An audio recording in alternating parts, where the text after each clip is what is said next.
Welcome to the Capital Gains Tax Solutions podcast, where we believe most high net worth individuals and those who help them, they struggle with clarifying their capital gains tax deferral options.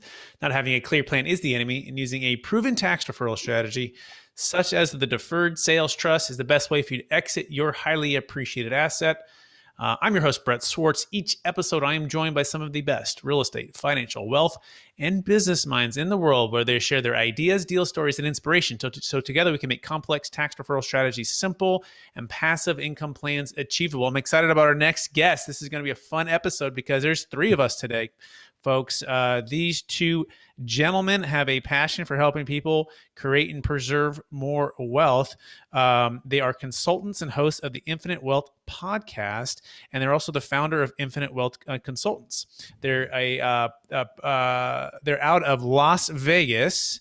And they have, at least one of them has served in the U.S. Army and is a self-described and recovering CPA.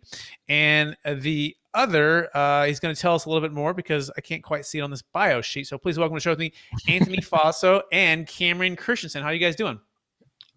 We are doing great and excited to be on your podcast. Thanks for having us. Thanks, Brett. A pleasure. Let's start with Anthony, the recovering CPA, Faso. And by the way, you can find these fine gentlemen at infinitewealthconsultants.com. That's infinitewealthconsultants.com. Anthony, give us a little bit about your story and your current focus. Okay. Well, I like to say that I'm a recovering CPA. I've been a CPA for over 20 years.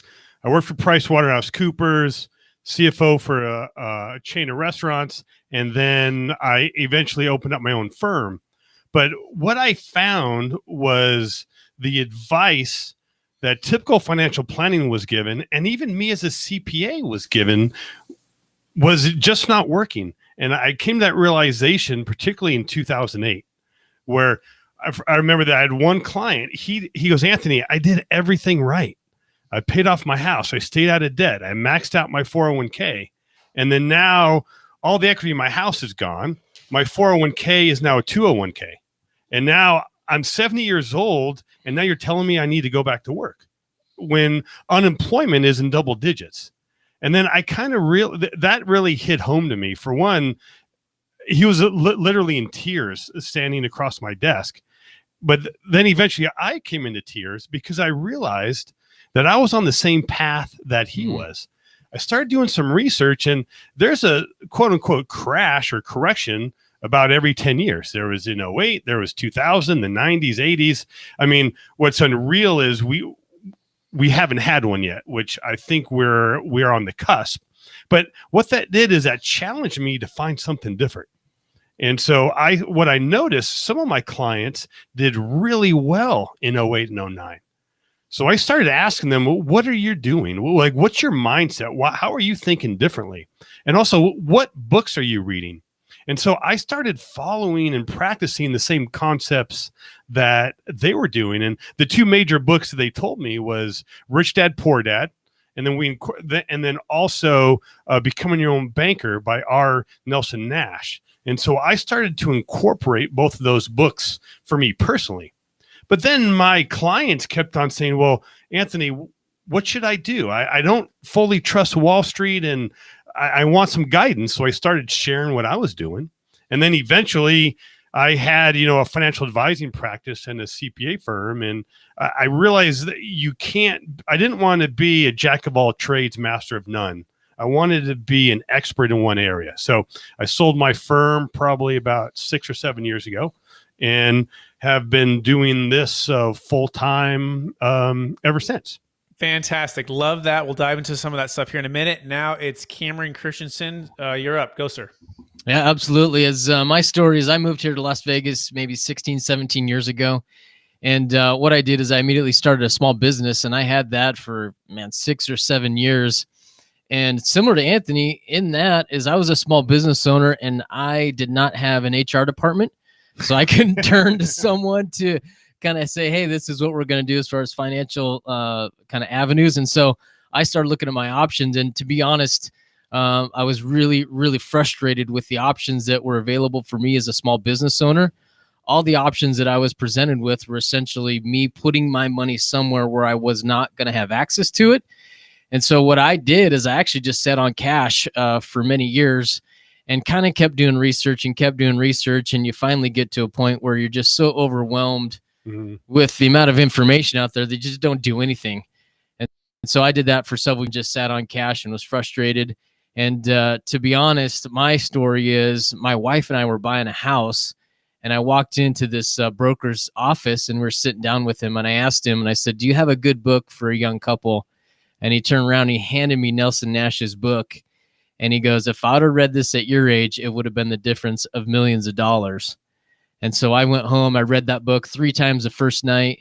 And Brett, man, if I'm honest, I was really upset. On page 45 in that book, it teaches you about collateralizing, and it shows you that paying cash for any major purchase is not the best option. And so there I was, kind of mid-20s, pretty successful, had great income, and thought I knew everything. And this book started just tearing apart everything that I knew about personal finances. And really, I felt like I was starting over at that point. And so the strategies that I found in that book were really designed for me as a business owner. And what I did is similar to Anthony, I just started sharing with other business owners that I knew. And then people started asking for advice. And what you find kind of in this space is that once you learn some of these strategies, you almost feel an obligation to share it with others that are in a similar situation. And so I became kind of an advisor. I got in this industry about 10, 11 years ago now, and met this guy about 8 years ago. And then we partnered up just a couple years ago. And so here we are now. Fast forward, we got Infinite Wealth Consultants. Amazing. Love it, guys. So let's dive right in. What in the world is infinite banking for those who are learning about it for the first time? And then the second part of that would be for those that are ultra wealthy, what are they doing to take advantage of infinite banking? Great question. Okay, great. Okay, cool. All right. Now with infinite banking, one of the tenets that infinite banking really is started from the book called Becoming Your Own Banker by R. Nelson Nash. And there's other people are put their own spin on the word. So maybe it's becoming be your own bank, or cash flow banking, or there's some other terminology, but it all started from Nelson Nash's book, Becoming Your Own Banker. And one of the key things he talked about was you finance everything you buy. Meaning, if you pay cash, then we give up interest that we could have earned with that money. But then if we use credit, we pay interest. So he'd say we either give up or pay up, right? And so what he talks about in the book, and we're kind of just going to give a high level example, but what he talks about is creating your own banking system with a high cash value life insurance policy. Now, this policy is, I like to say, is not your mama's whole life policy. It's designed very different, minimize death benefit and maximize the cash. And what it is, we can leverage that cash, kind of like what Cameron had mentioned. Instead of us spending it, we borrow against it, right? And it may sound complicated at first, but it's just like using a rewards credit card. Right now, let me ask you: do you use a rewards credit card? I do. I have my American Express. We're traveling to Florida. We're traveling to France this year. We're getting all our points to get some free flights. There you go. Exactly. So why use that credit card as opposed to just paying cash? Because they're giving you free flights. Exactly. You're going to buy it anyways, but you add one extra step, your credit card, you get a bonus in the form of miles. If you can understand that, you can understand infinite banking. Okay. Perfect. Let's break it down. Okay. So let's say you wanted to buy some real estate. What we can do is, we use our policy first to maybe to do the down payment, or to pay for it in full. And then by doing that, instead of getting miles, we're getting more money. And the reason being is because, just like what Nelson had talked about, if we pay cash, we break that compound interest curve, right? We drain our account and buy the asset, and then we save up money to buy another asset, and then we drain our account. The problem is we're continually breaking the compound interest curve. But by structuring and leveraging an infinite banking policy, we never break that compound interest curve. Because when we go to borrow against the policy, we're not taking it from the policy, we're borrowing against it. Insurance company is using it as collateral, and you're actually using the insurance company's money.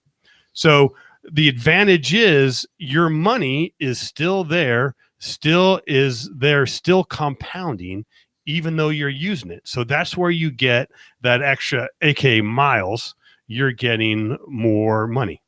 Brett, if you don't mind, I'll jump in there and add a little something to what he just said. Is there a lot of times what we'll do with clients, especially if somebody's new, like you had kind of proposed to us, is we'll break it down into two different categories. What we call it is we'll say 20% of what we're doing is going to be the product, and that's going to be the whole life insurance policy. What's really important about the product is that you got to get a properly designed policy. And so properly designed, it needs to have certain features, right? We want to have those loan provisions that Anthony just talked about. But number one, by putting our money inside a properly designed policy is we've got access to it. We've got collateralization. We've got credit protection. So the number one concern with most real estate investors is that they're usually sitting on some cash, kind of waiting for the next deal. And so what we're doing is we're just repositioning that cash to kind of have a wrapper around it inside of that policy. And also one of the biggest features is that we also get a really good earnings rate on that cash value. And so those are kind of the features around the 20%, which is going to be the product. What's even more important is what you do with the money. And what I tell people all the time is that we can create some wealth for you, but to be wealthy is you've got to put this money to work for you. And that is going to be the process of infinite banking. And that's going to create probably 80% of the returns for you. And so your example was using real estate, where you would fund a policy, and then you take a loan against your cash value, and then you go buy some sort of real estate investment. We've got a lot of clients that use turnkey or apartment syndications, but anything that creates cash flow, and that cash flow is going to come back to replenish or repay that loan against your policy.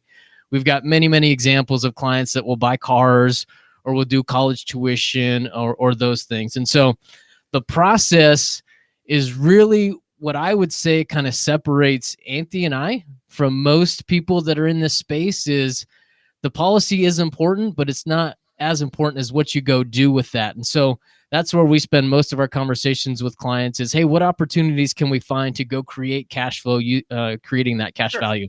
Yep. Got it. So let me make sure if I'm getting this with our listeners here. So you're using you're leveraging the collateral, which is the policy, and you're using that amount to go for whatever, buy a property, buy whatever.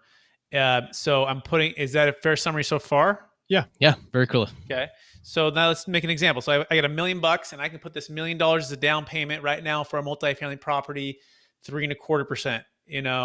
I have a listing right now and it's like $2.6 million, and the bank is saying they'll loan about $1.5 million. So I could just put the $1 million to the bank and borrow at 3.25 and buy that property for $2.6 million. But correct me if I'm wrong. Are you saying it might be more beneficial to put that $1 million into a infinite banking life insurance that's designed with collateralization, access, loan features, whole life insurance policy product, and then from there put it as the down payment? Walk me through that. Yeah. You basically nailed it, right? It's got to come from somewhere. It can come from cash or it can come from the policy. And the advantage of it coming from the policy, again, as I alluded to, we never break the compound interest curve. Okay. Now, so that means that policy is continuing to grow.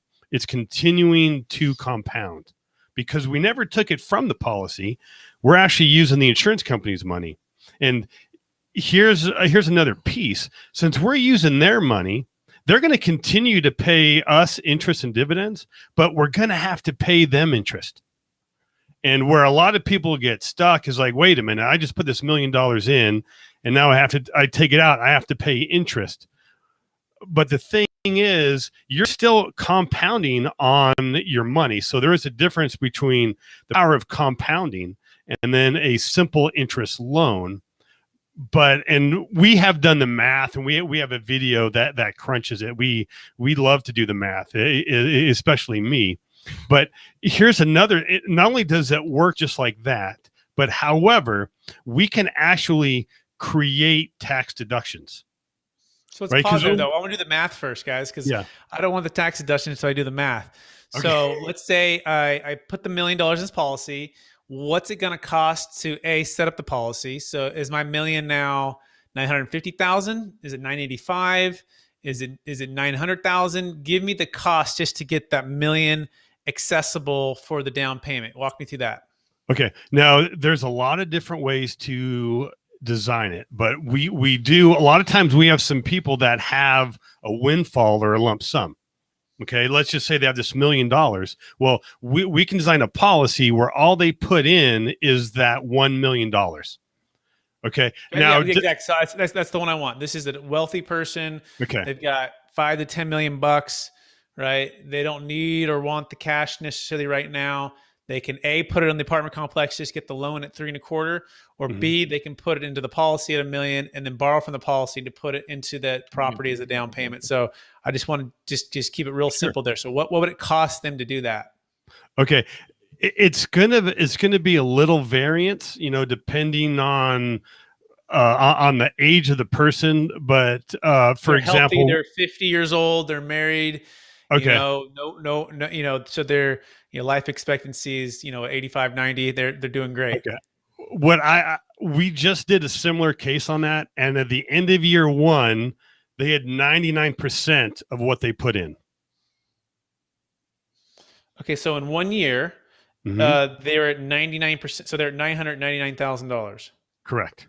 Okay, but in this scenario, they want to put it there, and then they want to go buy a property as a down payment. So in that scenario, what is it costing to borrow from the policy, and where would it be at the end of 1 year? Okay, what we would be able to do is we could borrow up to 100% of that value. Okay, of that value of the 999,000 of the million, or because there's got to be fees, right, when we close.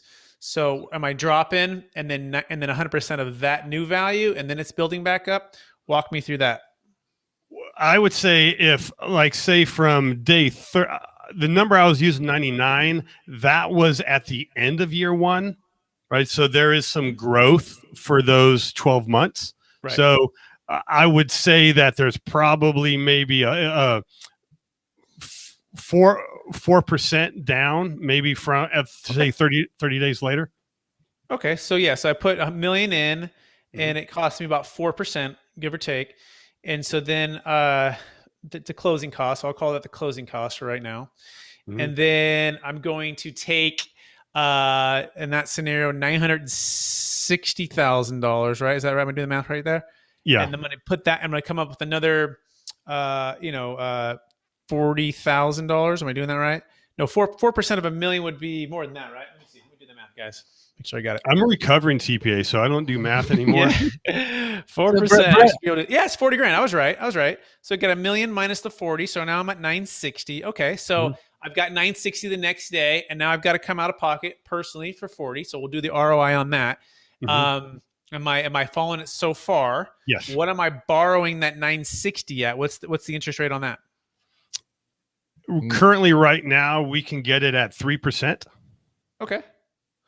So I'm borrowing at 3. Okay, I'm making up perhaps a 0.25% there because, not necessarily, because will a property will a bank care where that 960 come from? In other words, it's just going to my account, personal money, and it's seen as that, or is a bank going to scrutinize that 960 and say, oh, it's coming from this insurance policy? Is it going to hurt me?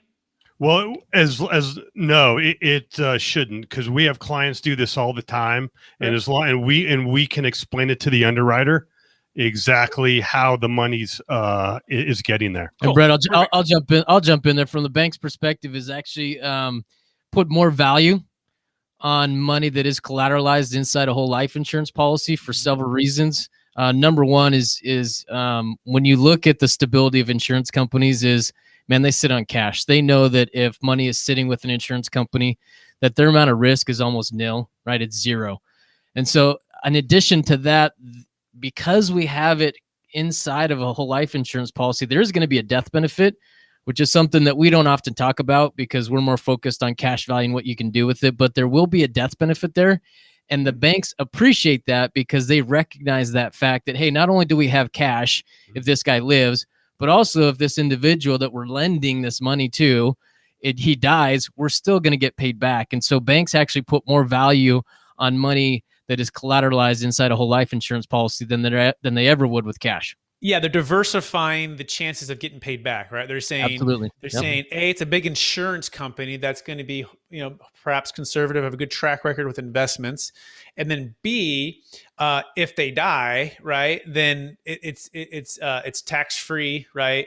We're going to get paid. Is that a fair summary, guys? Fair summary, great. Yeah. Yep. Okay, so let's keep diving here. Okay, so I borrow at 3% or so. So now I've got the 960. Now I take another 60 personal to make because I needed $1 million for the down payment. So I'm feeling okay there, and I'm going to borrow at 3.25 for the other 1.5 million to buy the property. So now I bought the property. So now a year goes by. Right, essentially I'm borrowing, $2.5 million is one way to look at it, right? With about $1 million at about 3%, 960 about 3%, and then the remainder about a 3.25. Okay, and now let's talk about the arbitrage. So you mentioned now investments. So what happened to my 960? What has been the average rate of return? How and where are those funds invested? Okay, glad you asked because earlier you asked a question about how would this benefit high net worth clients? Okay, so here are a few things. For one, each state's different, as you know, but each state has some level of asset protection of the cash value inside your policy. So there is that asset protection of the cash value. Also, when we are borrowing, so your question was the average rate of return, and it's about averaging 4%. Okay, but here's another thing. That's 4% is after fee. That's a bottom line number. So that's after any expenses. That's after any taxes. So a high income individual, they may need to earn 7% to maybe pay, or maybe 8% to pay their advisor the 1%, but then also pay the IRS. And if they live in the great state of California, they will be paying some more tax as well. So they may need to earn 7 to 8%, pay taxes and fees to equal the 4%. So okay? Pause there, make sure I captured that. Okay, Yeah. So what you're saying is, it's on average, it's going to return about 4% net of fees and net of taxes. Imagine I didn't take that 960 out, and I simply had it in there. Am I able to cash flow that 4% tax free? Is that what you're saying? Mm-hmm. You could. Okay, so let's say I put $1 million in there. I said I just want to put it in there, and it's producing 4%. Whatever it produces, you're saying is tax free to me. I don't pay income tax on that. Correct. And I don't, and that's, is that right? Am I missing that? Correct. Or no? You're right. You're right. Okay. But am I borrowing from myself, or am I living off the interest that it's earning? You want to take that one? Yeah, I was going to say, great question. So you're diving down into kind of what that looks like. We've got kind of 4% that policy is earning. So you've got a couple options, right? You can borrow against, right, loans, just like a home equity line of credit. If you borrow against that, it's not taxable. And it's the same situation with cash values. If you borrow against that policy, it's a non-taxable event. And so you can make it so that it does become taxable, right? But the whole idea of this strategy, same thing, right? With a deferred sales trust, is what we're trying to avoid is taxes. And so we're going to try to put every strategy first that is either tax deferral or tax avoidance, tax free. And so we're going to put everything, we're going to start with that. I want to touch on something that you just mentioned is, if we have $1 million inside a life insurance policy that we're borrowing against, and you talked about kind of withdrawing money off of that, there's a kind of a fundamental understanding I want to make sure your listeners understand is this is what Anthony and I spend so much time on, kind of that 80% in creating cash flow, is ideally for me, my goal is if I have $1 million of cash value in a policy, is I don't want to be drawing off of that $1 million. I'm leveraging that $1 million to create cash flow for me to live off of. And so those assets are creating the income to support my lifestyle. I don't want to ever draw down to zero my $1 million. So there's a big difference between kind of someone's understanding is the cash value is the tool that we use for leverage to go create cash value. We don't really want to deplete that or draw that down. Okay, term of the loan, guys. So is this like a 5-year term of a loan? Is there no term on the loan? When do I have to pay this 960 back? So going back to, I just took the money out and I borrowed my policy against my policy at 3%. I'm making a 1% arbitrage, which I'm making 4%, right? So I'm making a little bit there. But what's the term? When do I need to pay it back? So the terms are dictated by the policy owner, right? If we have a loan against our cash value, the insurance company is going to keep record of that loan, and they'll send us a statement every single year on that. But as far as how we pay that thing back, when we pay it off, how long we have it outstanding is completely dependent upon the policy owner. What I'll typically recommend to clients is you let that asset that you purchased dictate that loan repayment. So we work with a lot of guys that do, fix and flips. And usually, they have money outstanding for 3 to 6 months. Let's call it 4. And so we'll borrow that money out. We're going to do one of two things. One, we either make no loan payments at all, principal or interest, or we make interest-only payments until we sell that property, and then we take all the profits and we put it back inside that policy. If we're doing a rental, right, we go buy a rental, we get monthly income that comes back immediately. We'll start those monthly repayments going back to the policy to replenish those. So you got your options. You want to structure it based upon the cycle of the life cycle of the deal. There could be prepayment penalties. It could be principal and interest. It could be a balloon payment. It's flexible, but you just kind of want to just structure it based upon each deal. Is that a fair summary? Correct. And it's almost like it's very similar to a line of credit, like a HELOC, right? Where the interest only is due. There is no structured terms. What we recommend, highly encourage, is that we want to pay at least the interest. And we want to do that for 2 reasons. For one, technically, we don't have to pay the interest. You can have that added onto the loan. However, we don't want the interest to accrue. So ideally, we'd want to pay at least the interest. And then probably another big reason to pay the interest is if you like in this example, we're buying an apartment complex, and the mortgage that we're getting from the bank, now that interest is tax deductible, right? And if we use one of these, your policy loan for an investment purpose, that also becomes tax deductible. So you start doing the math. Let's do simple math. So since you are in California, let's just say the tax rate with state and everything is 50%. Okay. So that 3% is really costing you 1.5 after your tax deduction. Does that sound fair? Sure. Okay. But remember that 4% is after taxes. So talk about arbitrage. There's even a bigger value because your money is compounding at around 4, and the net cost of your money is about 1.5 to 2, depending on your tax bracket. Got it. So it'd be like making 5.5 compounding. Is that a fair summary? Yeah. Okay. Yeah, that's cool. All right. That's good, guys. that sounds pretty good to me. I appreciate you guys getting the weeds with me here, right? Because this is not easy, right? And it's hard. We're on a podcast too. It's better if you see graphs and figures and numbers and have real live deals, but you guys are good sports here to go through that. So I want you to encourage you guys to go to infinitewealthconsultants.com. If you want to learn more about infinite banking, that's infinitewealthconsultants.com. I'm here with Anthony Faso, CPA, and Cameron Christiansen. So let's shift, guys. We did, I think we did a pretty deep dive there, and people's heads are probably a little bit spinning, but I think I followed it pretty good, and I think you guys laid it out really well. I want to talk about asset protection. I think we mentioned that. So briefly touch on just the payoff here for somebody who, again, bought that apartment complex, borrowed from the policy, asset protection. Why do it, guys? Why not just put the $1 million down? What is asset protection going to give me here? Well, again, each state's different, and unfortunately, California is probably one of the least protection state, which I'm sure is no surprise to you. But in a lot of states like Nevada, where we're at, Texas, Florida, a lot of states, whatever money you have in cash value is protected from lawsuits and creditors.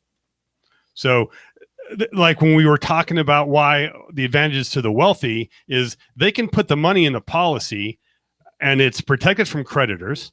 It's growing at a decent rate of return. It's tax-free, and it's also liquid. Because here's the key, like you're using this example with real estate. What we're trying to tell people is that this is an and asset. We're not saying put your money in life insurance or real estate or your business or the market. This is an and. Let's put the money in the policy and real estate and the business. Okay. So we just want to entice what you're doing. A lot of your clients are doing very well with their investments. And last thing we want to do is disturb that. But by running things through the policy, just like a rewards credit card, what they're going to get is that uninterrupted compound interest, and we're actually creating some tax deductions. Okay, so I own the property literally with the down payment that came from the trust. I borrowed against it. Is there an asset protection part of this that I'm more protected now than I was if I just bought the property with my own cash? Yeah, there is. So here's a scenario. So if you go and you fund a policy, you take a loan against it for around $1 million and you go and purchase that. What you've created when you take a loan against your cash values is essentially created a lien against that cash value with the insurance company. So if there's ever an exit or anything else from your property, but there happens to be a lawsuit against you prior to you exiting that, there was a lien established back when you took a loan against that cash value. Right. So when you sell that property, you can then replenish that loan with the insurance company. So essentially what you're doing is you're creating kind of a bucket that you can put $1 million back into, even if things go sideways, there's a lawsuit, there's a judgment, something like that. Right. So, and that's not uncommon. It's just a characteristics that's found in this strategy, but it's found in many others. You see that with pensions and those things with celebrities. You hear about that stuff all the time. Got it. Perfect, guys. No, that's great. You guys did a great job explaining that. Again, infinitewealthconsultants.com, Anthony Faso and Cameron Christiansen, they're out of Las Vegas, and they can help you with infinite banking. So let's shift a little bit here. So I'm going to talk about capital gains tax deferral a little bit. So one of the things we're trying to help people is have solutions for capital gains tax deferral. So I'm curious, guys, what's the biggest frustration when it comes to capital gains tax deferral options? You could talk about the 1031, you could talk about other things, but what's the biggest frustration you guys see for yourself or your clients? I think without using some of the strategies you're incorporating, the biggest one is paying the tax, right? Right? Even though I will say capital gains are fairly low right now, but who wants to? What do you mean by low? California is 13.3. We got a Medicare tax of about 3.8. We got federal at 20, and that's about 37%, not counting depreciation recapture, which could be as upwards of 40 or 45 or 50. So can you define low for us? Well, I would say that there's different tax rates, ordinary and capital gains, and capital gains is always going to be lower than your ordinary income. So I'm referring to ordinary income versus capital gains. But okay, fair enough. Nobody wants to pay the tax, especially they've probably put their blood, sweat, and tears in this business, or they risk making this investment, and then to have to pay some of these profits to the government is by far the biggest pain. And the 1031 has some advantages, but all we're doing is kicking the can down the road, right? We're just deferring them. So kind of, I like with what you're doing is you're helping get rid of them, which would be much better than paying them, I would say. What's your biggest frustration with the 1031 exchange? For me, I'm hesitant to defer taxes to a rate that I don't know what it's going to be. I mean, there's been a lot of talk with the capital gains rate being increased, particularly over people. I just read in the paper today, Biden's floating around the idea if people make more than $1 million, that I don't know if that they're going to have a higher capital gains rate. I don't know exactly what he's trying to do, but he's trying to get rid of some of the advantage of the capital gains rate. So if that passes and you defer it to 1031 to a couple of years from now, you could actually be paying more tax. Yeah, what I would say, finally take some boot, or you finally cash out. Go ahead, Cameron. No, I was just going to try to take kind of a big, broad picture at this. Is nobody likes paying taxes, right? So really, there's 4 or 5 different ways that you can kind of what we call tax avoidance, whether it's deferral, it's deductions, it's elimination, it's kind of offsetting some of the stuff to different tax brackets, right? And so the space that we play in, Anthony and I play in, is the permanent tax savings.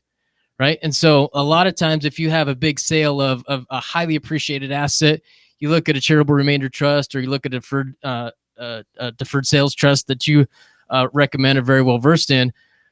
Right. If you have a highly appreciated asset, maybe that makes sense. What we typically do is we want to get somebody over into the permanent tax savings as quickly as possible. And now what you see is with a lot of deferral strategies is people don't have access to those dollars. And so the strategy that we implement is a permanent tax savings where we provide access to those dollars for clients. And what's different, you kind of mentioned it before, you start off by asking kind of, hey, what's, why is this important to wealthy clients? It's important up and down the spectrum, right? Is, man, you know what? You rewind, 15 years ago, 20 years ago, I was early 20s. I wouldn't say that I was wealthy, but I had some of the same frustrations. My frustrations were nobody taught me about money or how to create wealth. And so by putting money somewhere where somebody has access to it, is now we can kind of talk to people about how money works. And that's probably one of the biggest frustrations that I see with our higher end wealthy clients, is that lack of communication on how that patriarch or that matriarch created the wealth over their lifetime. Is what you see is you see one generation that has been really successful either in business and or real estate, and the next generation doesn't have a clue on how they did it, doesn't have a clue on how to manage money.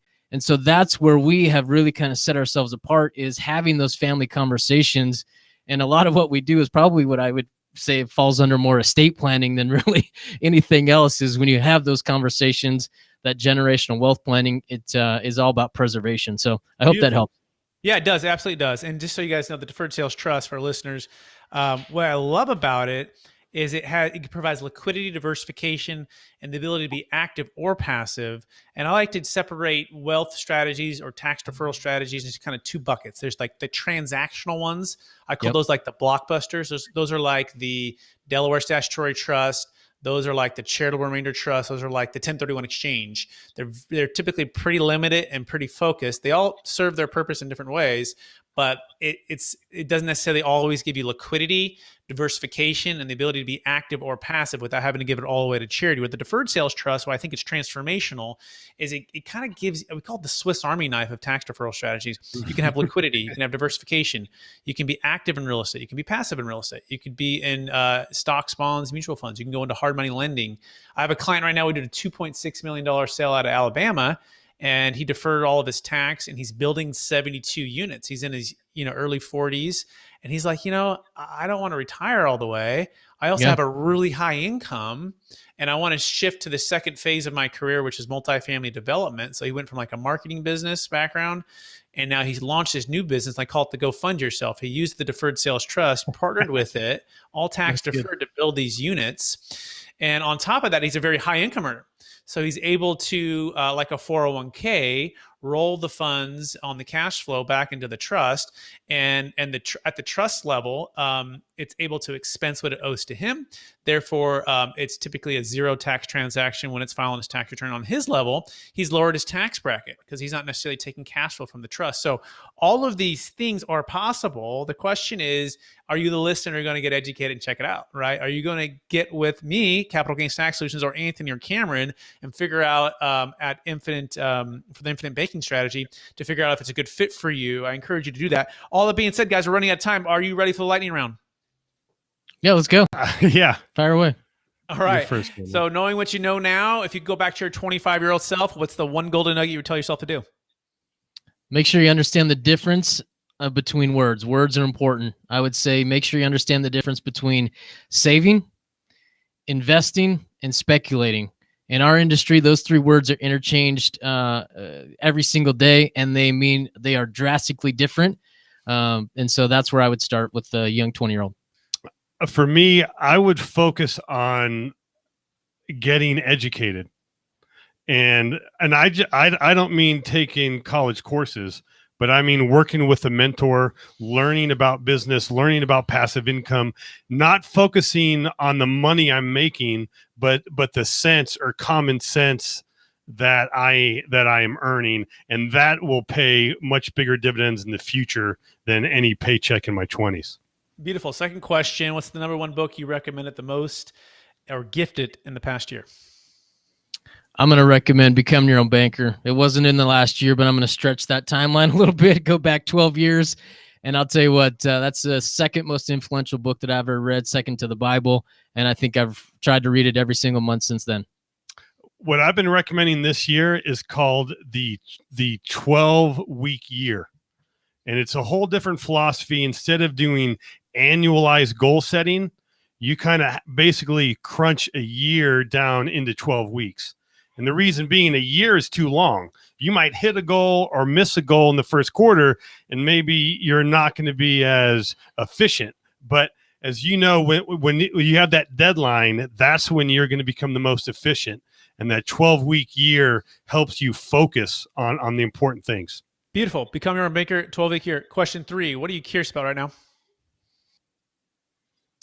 I'm curious what this economy is going to look like in the next 12 months, right? As I'm putting myself in a cash position to look for distressed opportunities. And so I'm curious to where we're going to go. I'm curious how long the government is going to continue to prop up the economy. As am I, guys. This is very interesting to see. Question 4, what's the biggest obstacle your business is currently facing? Biggest obstacle that we are currently facing is education, right? Is clients need to hear our message, right? People need to hear our message, if I'm totally honest, is because underlying what people do is they have this gut feeling that everything's not right, right? Everybody's going to work. They're putting money in their 401ks, their IRAs, and the vast majority of people are subject to market volatility, and they just don't know of any other options. And if you go in there and you look at how kind of typical qualified plans, the history of them and where they came about, they weren't designed to be somebody's sole retirement vehicle, as an accessory to a high executive's kind of bonus at the end of the year.